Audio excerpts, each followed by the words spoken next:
Hello guys, c'est Jade. Bienvenue dans ce nouvel épisode d'après-midi. Cette semaine, je suis avec Emma, The French Wanderess, sur Instagram. Pour vous mettre un petit peu de contexte, en fait, on a une très bonne amie commune, Meryl, que vous connaissez sûrement. Et donc, c'est par le biais de Meryl qu'on s'est connus. Et en fait, fun fact, je pense que ça fait bien une quinzaine d'années qu'on se connaît, qu'on s'est déjà vus. Mais c'est avec Emma, donc je vous ai déjà raconté ça dans l'épisode 4 ou 5, je ne sais plus, que je suis partie à Bali. Parce que donc Emma crée du contenu autour du voyage, je ne vais pas trop dire son CV pour l'instant, je vais la laisser se présenter.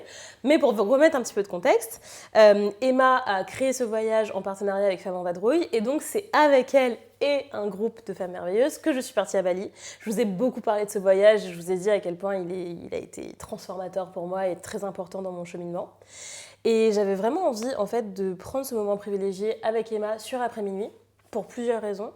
Déjà parce que Emma fait partie de ces personnes avec qui il y a vraiment un espace pour créer des conversations vraiment intimes, vraiment profondes, et qui a vraiment cette générosité-là. Donc c'était important pour moi, voilà, de te recevoir, pour cette raison principale.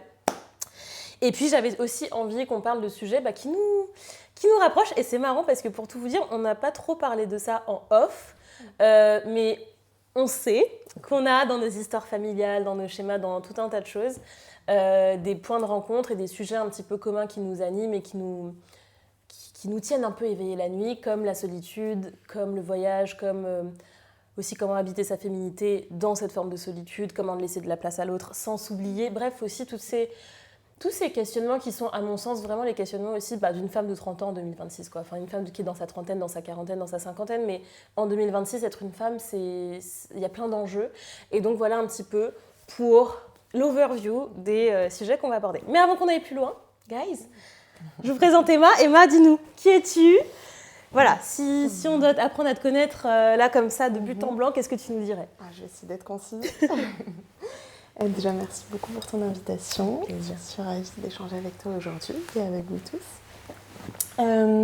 Du coup, je suis Emma, créatrice de contenu, comme tu le disais, sur les réseaux sociaux et psychologue. Voilà, principalement, c'est mes deux plus grandes casquettes. Et sur les réseaux sociaux, je parle de voyage solo et un peu d'introspection aussi, parce que les deux vont ensemble. Ouais, les deux vont ensemble. Introspection et voyage solo. Qu'est-ce qui t'a donné envie de partager ? Tu vois, parce que c'est des sujets que tu aurais pu explorer dans ton coin. Qu'est-ce qui t'a donné envie de prendre cette place dans les médias ? Alors, initialement, c'est drôle parce que je voyageais seule, mais je parlais que de voyage. Pendant, je pense, 4 ans, mon compte, je n'ai parlé que de voyage et j'étais un peu complètement derrière. C'est-à-dire qu'on ne me voyait absolument pas sur les photos. Est-ce que j'avais vraiment ce souhait de différencier mes deux activités professionnelles ? Je pense que j'avais aussi peur de me montrer. Peur de montrer mon visage, peur de montrer une partie de moi, un peu de ma vie, même si je ne montre pas toute ma vie évidemment sur les réseaux sociaux.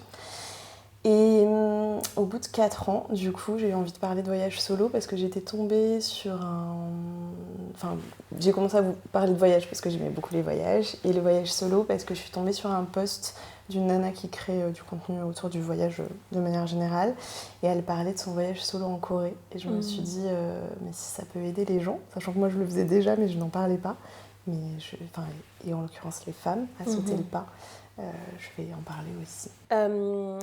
Donc il y a déjà un fil rouge, je trouve, dans un peu ton parcours, ou en tout cas les espaces que tu as choisi d'habiter professionnellement, c'est cette volonté d'aider. Tu vois, je trouve qu'à la racine quand même du métier de psychologue, c'est un métier d'aide, c'est un métier de soutien à l'autre. Là, tu vois, ton élan pour aller au-delà peut-être de ta pudeur ou du fait que tu étais plutôt dans l'ombre, ce qui t'a amené à être dans la lumière, c'est la volonté d'aider potentiellement à partir de ton parcours.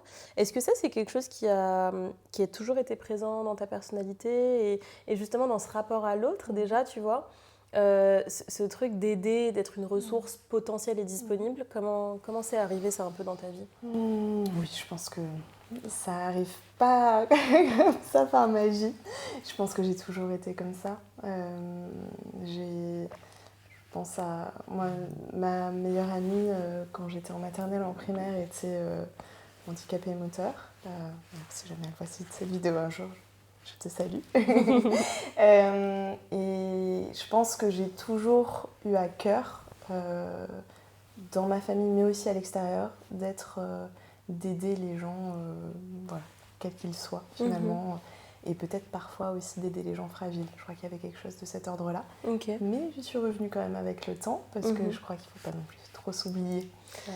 Ouais. Ça. Ouais, un équilibre à trouver entre cet élan de vouloir aider les personnes, notamment les personnes qui sont plus fragiles, parce que c'est un état de fait. Ça aussi, je pense que c'est important de le dire, justement avec aucune condescendance, mais plutôt avec une vraie justesse et une vraie conscience des différences parfois de privilèges, de points de départ, comme j'aime bien dire. Et en même temps, l'enjeu à se dire, attends, et moi dans tout ça ?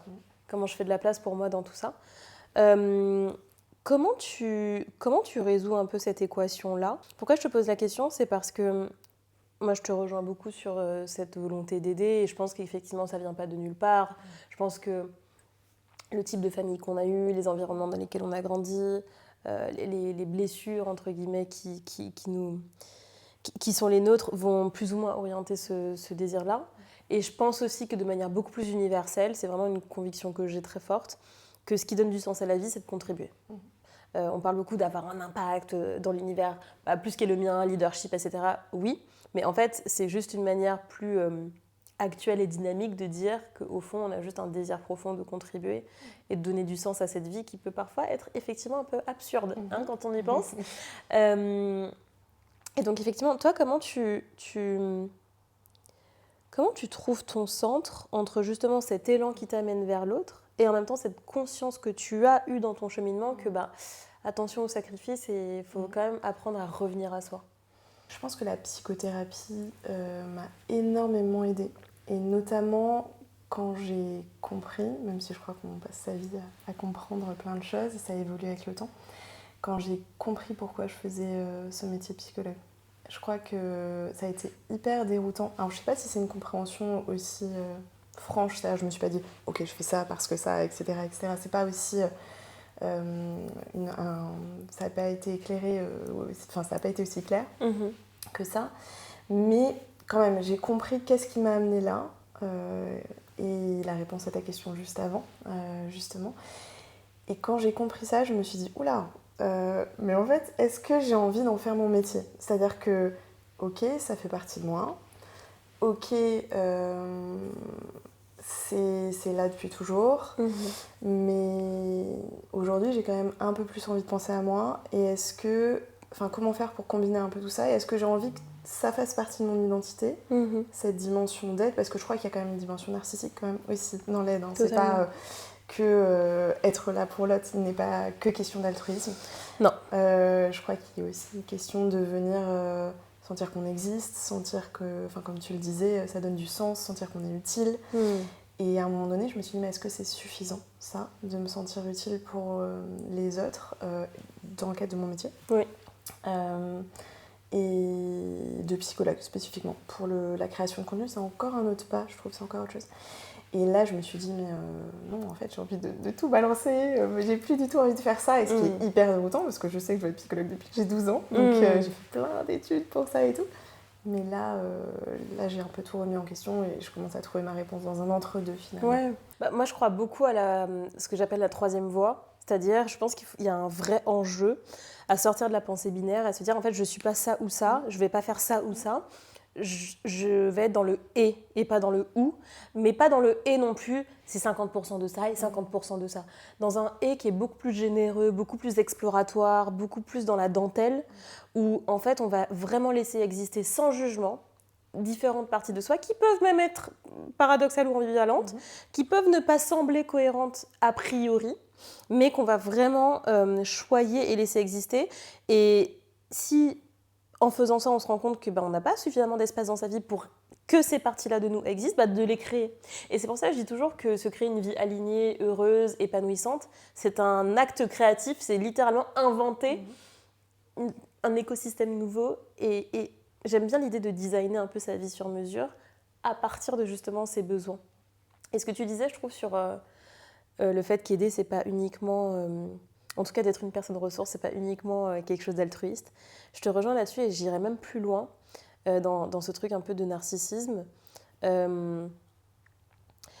Tu vois, chez moi, je pense qu'à certains moments, ça allait même sur le truc de quand tu es la personne qui aide, qui est une ressource, et entre guillemets qui sait se rendre indispensable, bah du coup tu seras jamais abandonné puisqu'on a besoin de toi. Tu vois. Donc c'était une parfaite réponse pour moi à cette peur-là, à cette blessure-là de oh putain, bon, bah, comme moi j'ai peur qu'on m'abandonne. Bah, c'est sûr que si t'es la personne vers qui on se tourne dans plein de situations, si t'es la personne fiable, si t'es la personne disponible, si t'es la personne qui crée jamais de conflit, si t'es la personne qui aide, si t'es la personne qui en sait beaucoup, plus que les autres, donc tu vois, par ton savoir, en fait pour plein de raisons. Et moi, comme si à certains moments, j'en suis complètement revenue aujourd'hui, mais j'ai essayé d'être une sorte de super version de moi, une super woman, avec tout un tas d'attirails de ressources, parce qu'en ayant ça, c'était comme si je suis tellement riche de ressources qu'on ne va jamais me tourner le dos et je vais être indispensable pour ceux que j'aime. Et puis j'ai compris que la force de l'amour, c'est précisément d'être aimé sans avoir besoin d'être tout ça. Mais ouais, ça a été un vrai truc aussi, un vrai cheminement de mon côté, à cet endroit-là. Je comprends très bien. Tu comprends? Qu'est-ce qui t'a donné le goût du voyage? Parce que tu nous disais, bon, tu as toujours aimé voyager. Est-ce que c'est un truc que tu as de ta famille? Est-ce qu'il y a un élément déclencheur? Enfin, voilà, quelle place prend le voyage plus que dans ta vie, dans ton cœur? Alors, j'ai jamais beaucoup voyagé. Je crois que dans ma famille, on a dû faire 2 voyages ou 3 ensemble. Donc, c'est pas quelque chose de trop familial pour le coup. Mais à 16 ans, mes parents m'ont offert la possibilité d'aller faire un séjour linguistique. Et je me souviens, j'ai une espèce de fascicule. Et puis là, je regarde, je dis, il y a Los Angeles, ça a l'air sympa, il y avait Hollywood, tout ça. Say no more.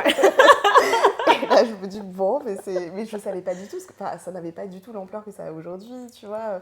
Je savais pas ce que c'était, je savais même pas que c'était aussi loin, parce que je pense que sinon je serais peut-être pas partie. Mais est-ce que t'avais un peu le truc quand même, tu sais, des séries? Parce qu'on est quand même génération 90, et donc il y a quand même un truc un peu avec Los Angeles, de tu vois, les séries 90-210 de l'époque et tout ça. Est-ce que t'avais un peu cette représentation? C'était plus, je me souviens du fascicule, il y avait vraiment Hollywood, quoi. C'était plus le truc... Je le rattachais pas à quelque chose en particulier, mais c'est un univers cinématographique, je pense, tu vois. Yes. Bref, je me suis dit, ça a l'air trop sympa, ce truc. Donc, du coup, mes parents me disent, ok, très bien, tu peux partir.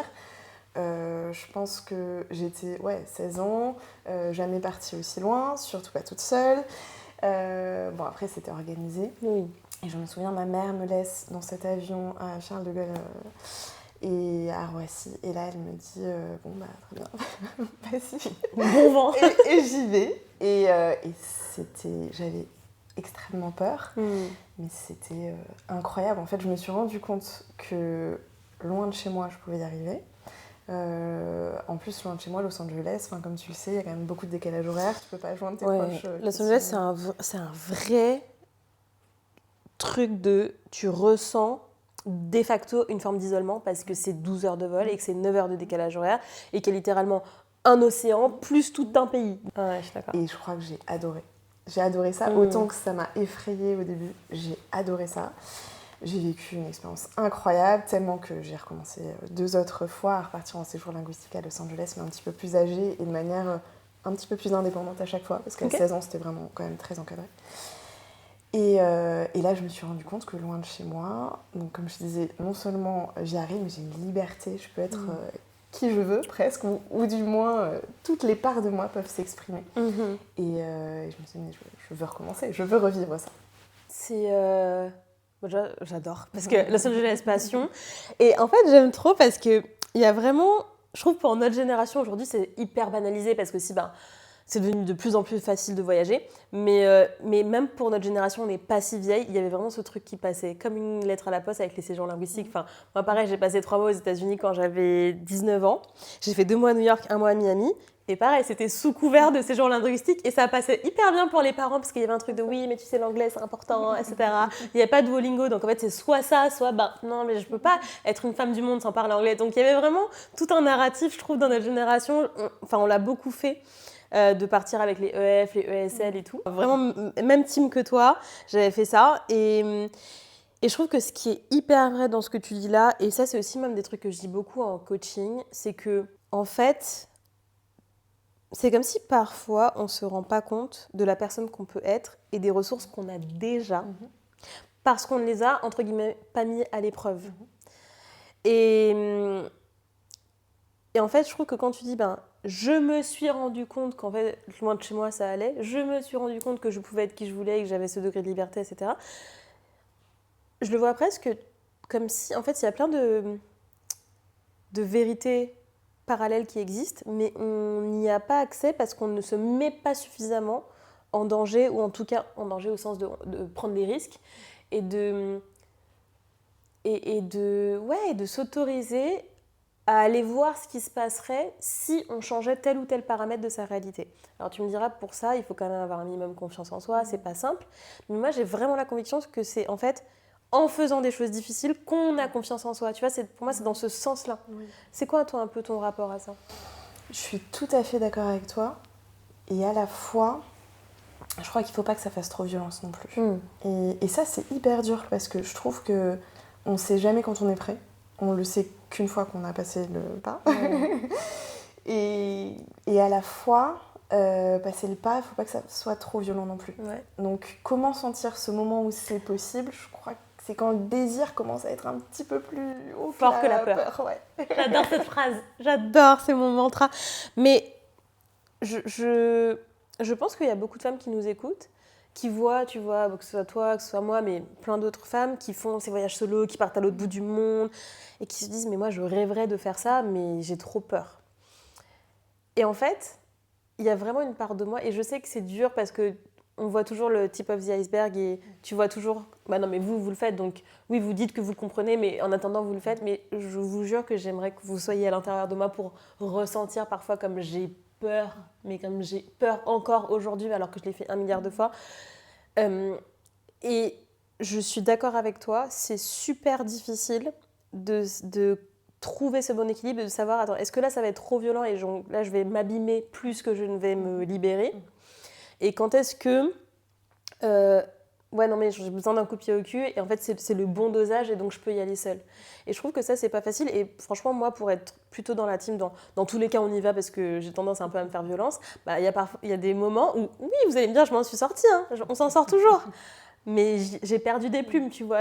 Exemple, je sais pas, des voyages où j'étais à l'autre bout du monde solo, et j'ai fait des crises d'angoisse énormes, ou des choses comme ça. Oui, évidemment qu'on ne meurt pas d'une crise d'angoisse et on s'en sort toujours, mais putain, sur le moment, tu te dis, oh, mais merde, dans quel bourbier je me suis foutue.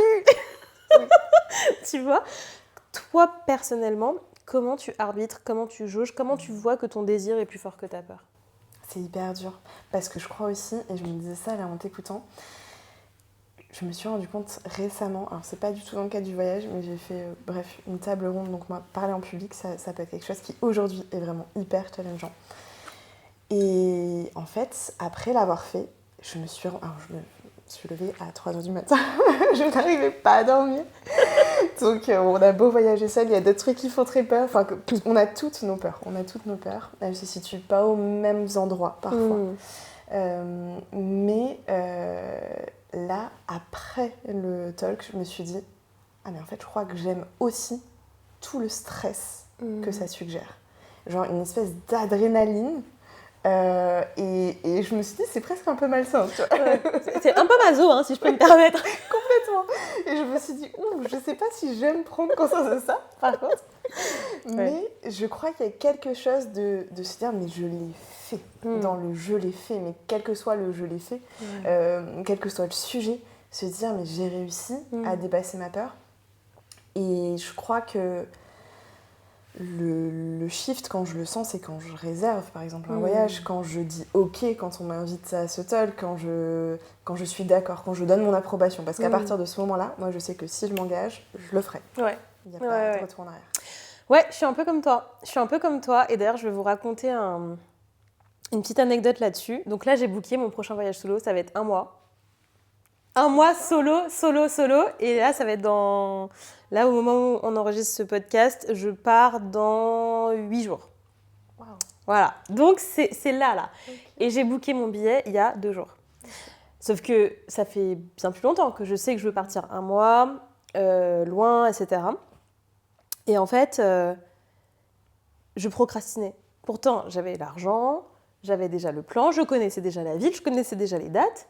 Factuellement, je pouvais prendre la décision. Mais pour une raison que j'explique pas trop, je procrastinais. Alors, en plus, Et ça qui est magnifique avec le cerveau, tu te racontes des histoires qui t'arrangent. Hein. Donc oui, j'ai été occupée, mais bon, j'ai été aussi occupée. J'ai scrollé sur Instagram hier 1 heure, hein, tu vois. Donc on est occupé, mais aussi on trouve du temps. Donc j'ai été occupée, ou ouais, non, mais je veux être sûre de valider tel truc, ou alors machin. Et en fait, comme tu dis, il y a un moment de bascule qui un peu nous dépasse. Et c'est presque, il y a 2 jours quand j'ai booké, c'est comme s'il y avait une voix plus forte que toutes les autres qui avait pris possession de moi et qui a dit non, ok, là en fait on le fait. Peu importe. Le prix que ça coûte, machin, truc. L'argent, tu le referas. L'organisation, tu la trouveras. La force en toi, tu la créeras. Enfin, tu vois, il y a un truc de... Il y a un moment de bascule. Et moi, ce qui m'aide, effectivement, c'est de me connecter. Parfois, le désir, il est plus grand que la peur, mais parce qu'on n'est pas connecté à son désir, on ne ressent pas qu'il est fort. Et c'est là où, et on a toutes les deux créé un livre autour de l'introspection. Donc toi, c'est vraiment un carnet d'introspection qui va accompagner le voyage solo. Moi, c'est plus avec de la philosophie pratique et il y a une partie livre et écriture, mais ça se rejoint vraiment sur l'intention. Et je pense qu'on a aussi cette approche commune de dire, en fait, ce qui va te permettre d'avoir ce moment de bascule ou de te connecter à ton désir, c'est de bien te connaître, en fait, d'avoir des moments de retour à toi. Parce que si tu ne prends pas du temps pour t'écouter vraiment en profondeur et te sonder, tu n'auras pas accès à ça, tu vois ? Oui. Et à la fois... J'ai l'impression que quand moi, je passe ce step de réserver, ou de dire oui, je ne réfléchis plus. Et il ne faut pas que je réfléchisse trop. Ouais. Parce que si là, je suis en train de me dire, ok, donc est-ce que ça va bien se passer ? Est-ce que je vais bien dormir ? Est-ce que je vais réussir à parler ? Est-ce que... Enfin, de ouf. Là, c'est comme si je suis presque dissociée de moi-même et je me dis, ok, très bien, let's go. C'est trop ça. C'est exactement ça. Comment tu gères le fait de faire autant de choses seule ? Parce que si quand on te suit sur les réseaux, alors, il y a évidemment le voyage solo, c'est ton sujet principal, donc tu pars très régulièrement en voyage solo, en week-end solo. Quand je parle de très régulièrement, c'est tous les mois quasiment, tu as un week-end solo de ce que je vois. J'essaye. Ouais, tu essayes.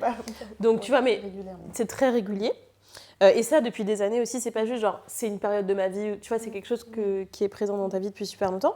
Et tu es également en couple et mariée depuis très longtemps. Enfin, en couple depuis très longtemps et mariée depuis moins longtemps. Mais comment tu gères et aussi pour vraiment les femmes qui nous écoutent, je voudrais qu'on ouvre ce chapitre-là.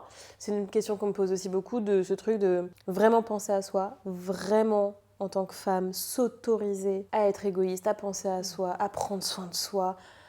Pour reprendre les propos de Virginia Woolf, d'avoir une chambre à soi. C'est un essai féministe qui est excellentissime, vraiment lisez-le. De voyager à l'autre bout du monde avec ses copines. Enfin, comment toi, tu as trouvé ton centre dans le fait d'avoir cette vie amoureuse dans laquelle manifestement tu investis aussi du temps et qui se construit dans la durabilité et tout ça. Et est-ce qu'il y a eu des challenges ? On veut un peu des insights du croustillant, tu vois comment il est. Est-ce qu'il y a eu des moments plus difficiles ? Enfin, tu vois, est-ce que ça a été de l'apprentissage ? Je me suis rendu compte avec le temps qu'il est peut-être plus facile pour moi de voyager seule parce que je suis en couple. Alors, j'ai voyagé seule sans être en couple. Mais je crois que c'est encore plus facile de savoir qu'il y a quelqu'un à la maison. Enfin, je pense que beaucoup de femmes aujourd'hui qui me suivent sur les réseaux sociaux sont célibataires. Et je pense que ça demande d'autant plus de courage de le faire quand on est célibataire. Parce qu'on est déjà confronté dans la vie de tous les jours à la solitude. Et ça, je m'en suis rendu compte plus tard. Même si je pense que quand tu es en couple, tu fais face à d'autres choses. C'est-à-dire continuer à construire ton couple aussi en pensant à toi. Mais ça, je crois que c'est un non négociable pour moi, sachant que dans ma relation de couple, on est à la fois très fusionnels et très indépendants tous les deux. C'est-à-dire qu'on a des choses qui nous animent respectivement et qui nous prennent beaucoup de temps. Et à la fois, on a des moments de... Mais ça aussi, c'est un vrai challenge, parce que quand on est très indépendant dans un couple, trouver des moments pour se retrouver et se reconnecter à deux, c'est aussi un vrai challenge, ça pour le coup. Peut-être plus que de trouver des moments pour moi dans mon couple. Ça, je crois que moi, ça serait plutôt aujourd'hui l'inverse. Et comment tu as fait pour... donc, ce que je comprends, c'est qu'il y a eu quand même un élan naturel et commun, parce que vous êtes tous les deux des personnes indépendantes dans ton couple. Mais je te donne un exemple très concret. Je crois avoir vu sur tes stories et tout que tu as un endroit qu'à toi, où tu fais ton dessin, là où il y a la bibliothèque et tout ça, là où tu fais tes lives. Donc, tu as une chambre à toi, une pièce à toi. Très concrètement, emmène-moi un peu dans ton quotidien. Est-ce qu'il y a des limites qui sont clairement posées dans quand je suis dans ma pièce, tu viens pas me déranger ? Est-ce qu'il y a des heures ? Est-ce qu'il y a des jours ? Est-ce qu'il y a des moments ? Enfin, comment tu vois vraiment dans le quotidien non seulement tu t'y autorises, est-ce que parfois il y a de la culpabilité ou pas, et si oui, comment tu gères ça? Et puis comment on fait quand tout simplement, d'un point de vue même temporalité, ton besoin peut-être à un moment de solitude n'est pas en même temps ou n'est pas en accord avec un besoin peut-être chez l'autre qui va être de connexion ou de partage ou de discussion. Et comment tu gères ça? Et inversement. Et inversement. Sinon, c'est pas drôle. Bah oui. C'est vrai que dans son sens à soi, ce serait bien. Ouais, ce serait bien, t'imagines? Non, mais non, ça marche pas comme ça. Je souriais beaucoup quand tu parlais de cet endroit parce que mon mari il me dit tu es dans ta piole. Voilà. J'adore. Et je l'ai vraiment aménagé comme je voulais, etc. Mais il faut savoir qu'on a vécu pendant de très nombreuses années dans des beaucoup plus petits appartements. Donc il n'y avait pas cet espace-là. Je pense que je le créais autrement. Et on travaille beaucoup de la maison tous les deux. Aujourd'hui, avant, c'était pas le cas. Donc j'avais quand même une petite partie de la maison aussi un peu plus à moi, en tout cas que je m'appropriais. Comment connecter les deux? Je pense que c'est la communication. C'est pas parfait, hein. Il y a des moments où il vient me voir et je suis prise complètement dans mes trucs et je m'ajuste pas bien. Mais je crois que l'idée, c'est toujours de le reprendre ensemble après. Et on en reparle et je lui dis, je suis désolée tout à l'heure, c'était pas contre toi. Et inversement, quand c'est moi qui ai besoin d'attention, d'affection et qu'il n'est pas disponible psychiquement, parce qu'on est souvent dans la même maison, il me fait comprendre que c'est pas contre moi. Et ça, je crois que c'est... Enfin, ça paraît très bateau, mais communiquer sur là où on en est en ce moment, que l'autre puisse dire là où il en est, lui ou elle. L'intention derrière, c'est ça. Et de part et d'autre. C'est-à-dire, moi, là, en ce moment, j'ai besoin de beaucoup d'attention, je vais peut-être en demander beaucoup. Et l'autre va peut-être pouvoir dire, moi, je vais peut-être pas être en mesure de t'en donner beaucoup parce que je suis très pris ou très prise psychiquement. Et le fait de le verbaliser, ça permet de comprendre qu'il ne s'agit pas d'un manque d'amour, d'un manque d'attention, d'affection, etc. Mais de quelque chose qui va passer avec le temps. Ouais. Est-ce que tu t'es déjà sentie coupable? Est-ce que tu as déjà eu de la culpabilité par rapport, par exemple, au voyage solo, par rapport au fait de... Parce que tu l'as dit, t'as redressé un peu la barre aussi. Avant, t'étais peut-être plus dans le sacrifice. Aujourd'hui, t'es plus dans un truc où tu penses à toi. Quand tu as décidé de changer, parce que je sais qu'il y a aussi beaucoup de femmes qui... Et c'est merveilleux, avec aussi les podcasts, avec les psychologues qui prennent la parole. Enfin, je veux dire, il y a tellement de contenu riche, sérieux, les documentaires Arte, bref, tout ce contenu. Je pense qu'il y a de plus en plus de femmes qui sont éveillées au sens de... Intellectuellement, elles ont compris tout un tas de choses. Peut-être là où nos mères, nos grands-mères avaient été plus aveugles par rapport à tout ça. Donc plus de conscience peut-être sur leurs schémas, sur leurs limites, sur leurs besoins, sur leurs émotions, etc. Et donc, comme elles ont fait cette bascule en termes de compréhension, elles tendent maintenant à ajuster leur comportement, à être plus alignées, ce fameux shift d'alignement. Mais ça peut être aussi difficile à gérer parce que ton entourage peut se dire « Mais attends, mais qu'est-ce qui lui arrive ?» Tu vois, ça fait 20 ans qu'on est ensemble, 10 ans qu'on est ensemble, 5 ans qu'on est ensemble, t'es peut-être maman, t'es peut-être collègue, t'es peut-être épouse, etc. Et ça peut être un truc où effectivement on peut à some point ressentir un peu de culpabilité parce qu'on a l'impression, entre guillemets, de changer ou, entre guillemets, de poser de nouvelles limites alors qu'avant on acceptait ça. Mais c'est pas parce qu'on a changé, c'est parce que juste on est plus affirmé, plus respectueuse de soi et de ses besoins, plus on est introspecté, etc. Donc, admettons que les personnes qui nous écoutent sont à ce niveau-là, tu vois, à cet endroit-là en tout cas, et qu'elles font cette bascule, comme toi tu l'as peut-être fait par le passé et moi aussi. Toi, comment tu as géré cette notion un peu de culpabilité, de nouvelle identité, d'ailleurs qui, à mon avis, ne cesse d'arriver. Enfin, pour moi, on est dans un shift identitaire tellement permanent que je trouve que c'est un vrai enjeu de se dire, mais comment je fais dans l'altérité, dans la relation avec l'autre, pour continuer d'exister de manière singulière, alors que justement, entre guillemets, j'ai un peu des nouvelles règles, tu vois. Je crois que c'est toujours en cours. Puis comme tu dis, je crois que c'est en cours toute la vie.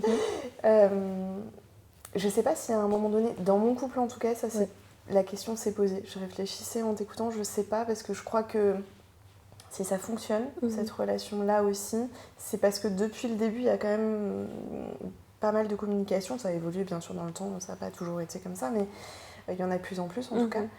Et on s'est mis ensemble en étant indépendants déjà, je pense, et en ayant des passions qui n'étaient pas des passions communes. Il y a plein de choses qu'on ne partage pas, en fait, avec des groupes d'amis qui ne sont pas des groupes d'amis communs, avec... vraiment, il y a des choses qui nous... Enfin, je crois que ce qui nous relie, c'est notre amour. Et puis, enfin, on rigole bien ensemble, etc. Complicité, Voilà, c'est ouais. ça. Mais il y a aussi plein de choses qui nous différencient.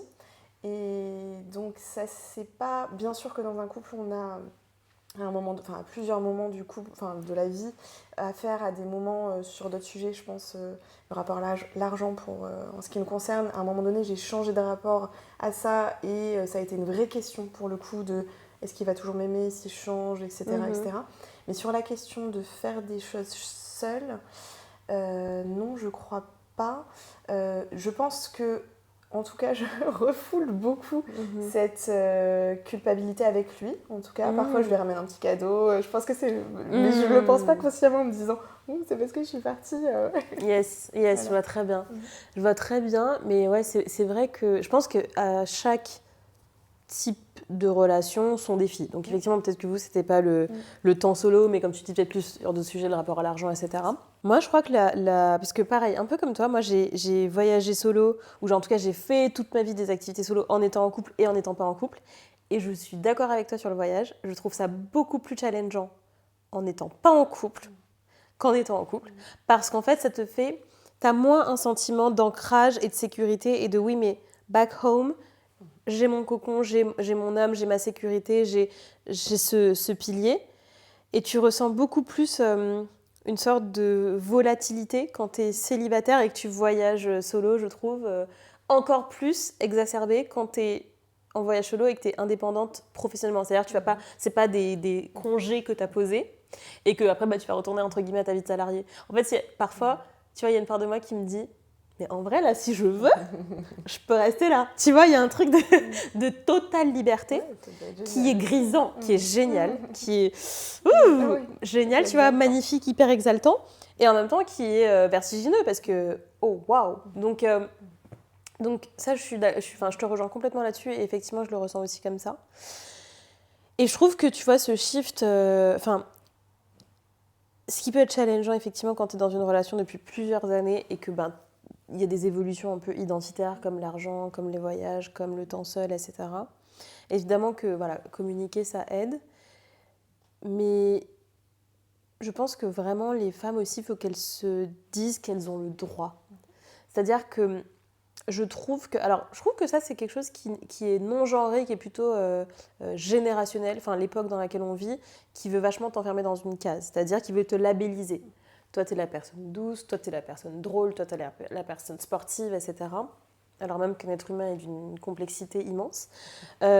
Par contre, je trouve que en termes d'injonctions contradictoires, ça, par contre, c'est beaucoup plus genré. C'est-à-dire que non seulement je trouve qu'en tant que femme, on va t'enfermer dans certaines cases, mais on va quand même te dire que la case d'à côté, elle est un peu mieux, et puis la case de là-bas, machin, et puis la case de là-bas, la machin. Donc si par exemple tu es une femme douce et dévouée, on va te dire oui, mais attention, il y a aussi la case de l'amante sexy, et puis il y a la case de la sportive disciplinée. Et en fait, mine de rien, tu dois être un peu partout, mais quand même, on t'enferme un peu dans une, tu vois. Donc je trouve qu'il y a plus d'injonctions. Tu penses qu'on nous y enferme ou qu'on s'y enferme ? Je pense que on nous y invite beaucoup. C'est binaire que ouais, exactement. Je pense que les médias, les représentations, les standards, etc. nous y invitent. Et que comme je pense qu'à la racine de tout être humain, il y a un profond désir d'être aimé, on s'y glisse parce qu'on développe la croyance que c'est comme ça qu'on va être aimé. Et que donc c'est la stratégie la plus efficace. Et tu vois, là, j'essaie de me dire, est-ce que je parle que de moi et de mon parcours, ou est-ce que je parle aussi, tu vois, plus globalement des femmes que j'ai accompagnées, etc. Je crois qu'il y a un peu des deux. Dans mon expérience vraiment personnelle, moi, j'ai vraiment grandi avec ce truc de plus tu vas être parfaite, plus on va t'aimer. Donc, plus tu vas ramener de bonnes notes, plus tu vas être mince, plus tu vas être sportive, plus tu vas être la meilleure de la piste de danse ou de la classe, plus tu vas performer cette perfection, plus tu vas recevoir de l'admiration, de l'amour, de la présence, de l'attention, des cadeaux, peu importe les langages de l'amour. Donc moi, j'ai été vraiment, vraiment, vraiment élevée dans un schéma comme ça. Mais je pense que plus globalement, ouais, il y a quelque chose où effectivement les femmes se mettent aussi dans ces cases-là, parce que tout simplement, elles peut-être ne savent pas comment faire autrement. Elles ne savent pas comment être aimées autrement. Elles ne savent pas comment aussi arriver à leurs résultats. Tu vois, une notion de réussite aussi. Où je pense qu'aujourd'hui, entre guillemets, les femmes, elles veulent un peu leur part du gâteau. Elles se disent, putain, mais merde, moi aussi j'ai envie d'avoir de l'argent, moi aussi j'ai envie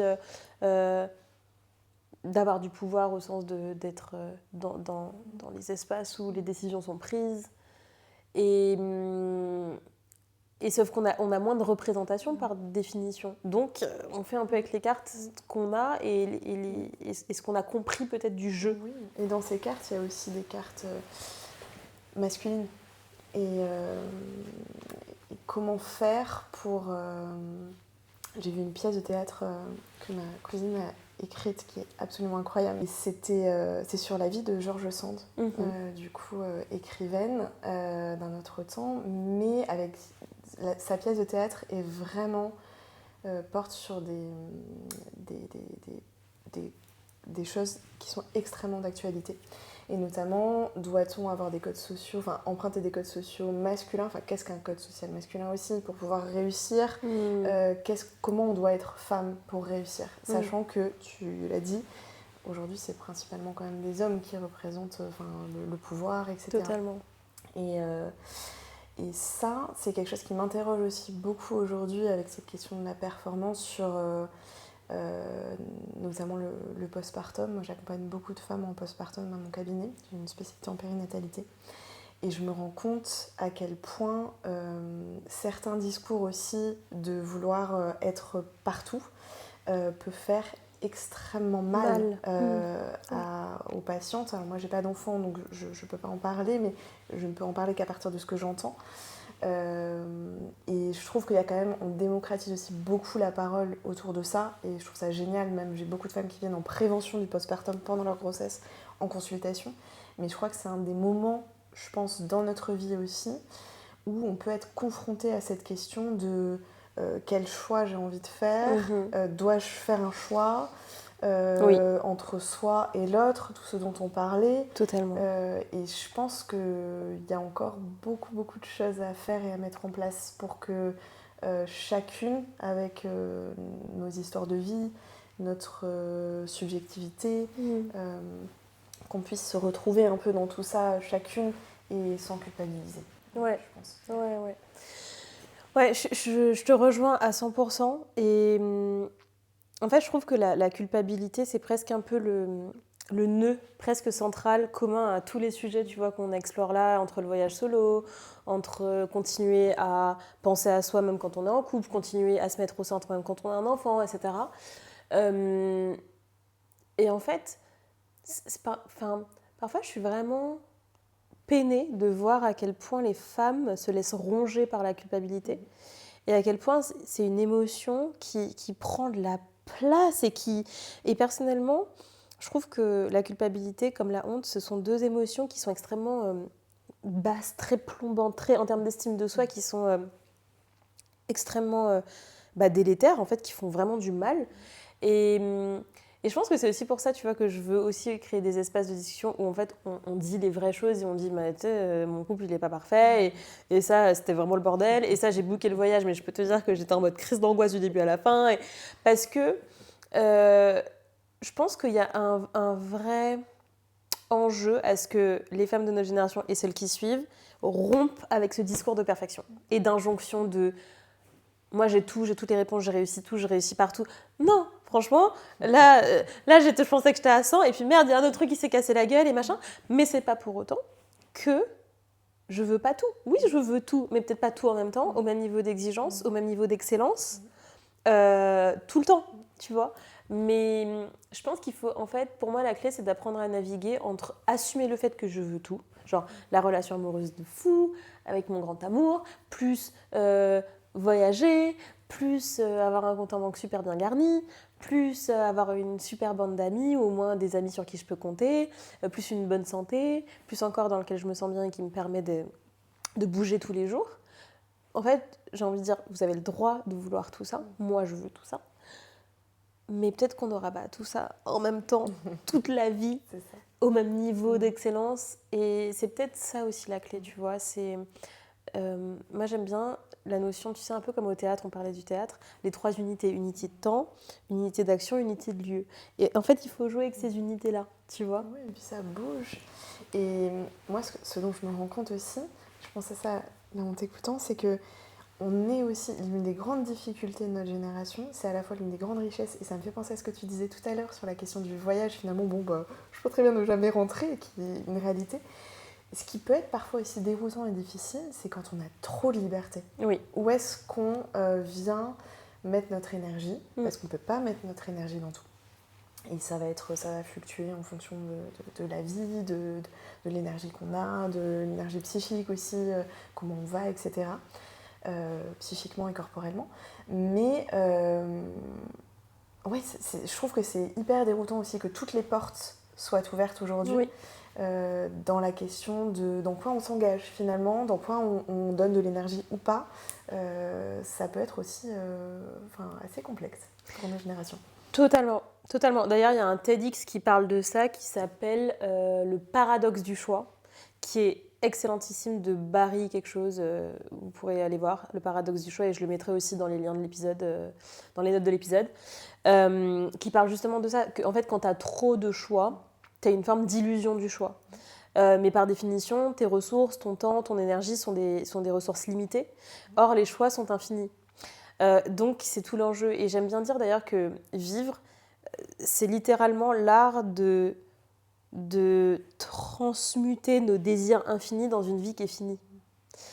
Parce que oui, notre âme, notre cœur, notre esprit, il n'y a pas de limite à leurs désirs, à leurs aspirations, etc. Par contre, il y a une limite au temps qu'on a, il y a une limite aux ressources qu'on a, il y a une limite à l'argent qu'on a, il y a une limite à tout un tas de choses. Et donc, tout l'enjeu, c'est de se dire, ok, dans cet infini des possibles, qu'est-ce que je choisis en conscience, à quoi est-ce que je choisis de dédier mon énergie, et de se dire encore une fois que ce qui est vrai pour une version de soi à un instant T, ce ne sera peut-être pas vrai pour la version de soi demain. Et c'est ok, n'est-ce pas? Et c'est ok. Je déteste cette phrase. Mais tu vois, il y a un peu ce truc de s'il vous plaît, autorisez-vous aussi à évoluer, à changer. Et je pense que c'est surtout ça. Et je pense que tous les sujets qu'on a abordés aujourd'hui se tiennent la main par ce point-là. C'est à quel point tu t'autorises à avancer dans l'incertitude.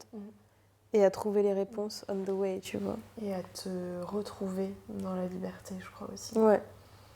Vraiment se retrouver soi, parce qu'on peut aussi se perdre dans tous ces choix-là.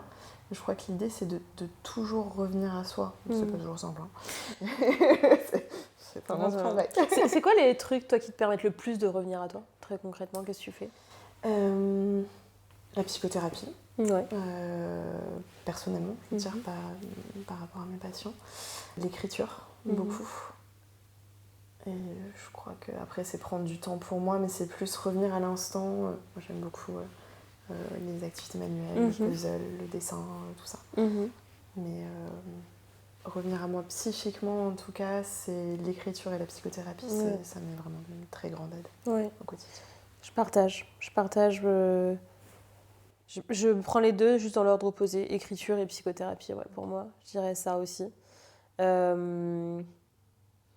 Mais effectivement, je crois que ce que ces deux espaces ont en commun, c'est qu'en fait, ce sont des espaces où on est au centre, vraiment. Oui. Tu vois, où justement, on ne cherche pas à être ni utile aux autres, ni à sauver l'autre, ni à rien, juste pour soi. Juste pour soi. Et le voyage solo, c'est ça aussi. Et le voyage solo, c'est ça aussi. C'est quoi ton prochain voyage? Eh bien, je pars avec mes abonnés en Colombie, voilà, en avril. Et après, j'aurai un voyage solo à Malte, que j'ai jamais fait. Donc, je suis très contente. Et un voyage solo aussi en France. Après, normalement, avec mes abonnés aussi c'est pas encore tout à fait officiel. C'est pas vrai? En Inde, en octobre prochain. Mais c'est incroyable! Ouais, toujours avec Femme en vadrouille? Toujours avec Oh là là, magnifique! Donc Colombie, Malte, France, Inde. C'est ça. Donc une année 2026 magnifique encore en voyage. Ouais. Oh là là! Après, je me suis dit, je me calmerai peut-être un peu. Je construirai d'autres projets avec mes autres choix que j'ai mis sur le côté pour le moment. On va te réinviter peut-être pour d'autres sujets à ce moment-là. Tu me mets l'eau à la bouche. Les amis, on espère que cet épisode vous a plu. Encore une fois, je pense que si on a vraiment un truc en commun à vous dire avec Emma, je te laisserai aussi si tu veux rajouter un petit quelque chose. Mais pour ma part, c'est vraiment cette idée que quel que soit le moment de votre vie, quelle que soit la situation dans laquelle vous êtes aujourd'hui, quelles que soient les conditions, l'écosystème dans lequel vous êtes, le fait de revenir à vous, le fait de créer des espaces, des interstices pour vraiment entendre le murmure de vos désirs, pour vraiment prendre le temps de réévaluer vos besoins, prendre le temps de redesigner, de réajuster votre vie, bah ça devrait vraiment être un non négociable. Prenez ce temps, faites-vous ce cadeau, parce que c'est, à mon sens, le point de départ, la porte d'entrée d'une vie vraiment, vraiment, vraiment source de joie. Il n'y a pas de vie parfaite, il n'y a pas de vie tout le temps heureuse. Tout le monde a son lot de défis. Mais je crois que si déjà on arrive à avoir cette discipline, ou en tout cas cet automatisme de toujours revenir à soi, il y a déjà pas mal de choses qui vont aller mieux. Ça fait un peu peur, surtout quand on n'a pas l'habitude de le faire. Ouais. Ça peut paraître assez déroutant, ça peut pas mal bousculer au début, mais je vous jure que ça vaut le coup. Exactement, ça vaut le coup. Et ces deux angoissés et tout ça qui vous le disent, hein, c'est pas comme si nous on est arrivé en mode c'est tellement simple pour nous. Non, guys, on vous l'a dit, hein, on est en thérapie, on écrit, on fait le travail, on tricote avec des situations amoureuses, des up and down, voilà. La vie. Et en fait, vraiment, sur ce podcast, ce que je veux vraiment éviter, c'est que vous projetiez justement un truc de perfection, de machin. Moi, je suis pas parfaite, Emma non plus, vous non plus, et ça tombe super bien. Donc, on est dans un petit groupe là de meufs très très imparfaites, mais qui allons être très très heureuses, si je peux me permettre. Voilà, exactement, humaine finalement. Voilà les amis, en tout cas, si cet épisode d'après minuit vous a plu, n'hésitez pas à nous laisser un petit commentaire, on va tout lire avec Emma, je lui enverrai les captures écran. Donc, n'hésitez pas à être vraiment généreux en petits retours. Ça fait tellement chaud au cœur aussi quand on crée, quand on partage. On vous l'a dit, hein, le point de départ, c'est l'envie de partager. Et donc, ce qui donne du sens, c'est aussi quand on a des retours, quand on peut continuer la conversation après les épisodes. Donc, n'hésitez pas. Nous, on se retrouve la semaine prochaine pour un nouvel épisode d'après-midi. D'ici là, prenez soin de vous.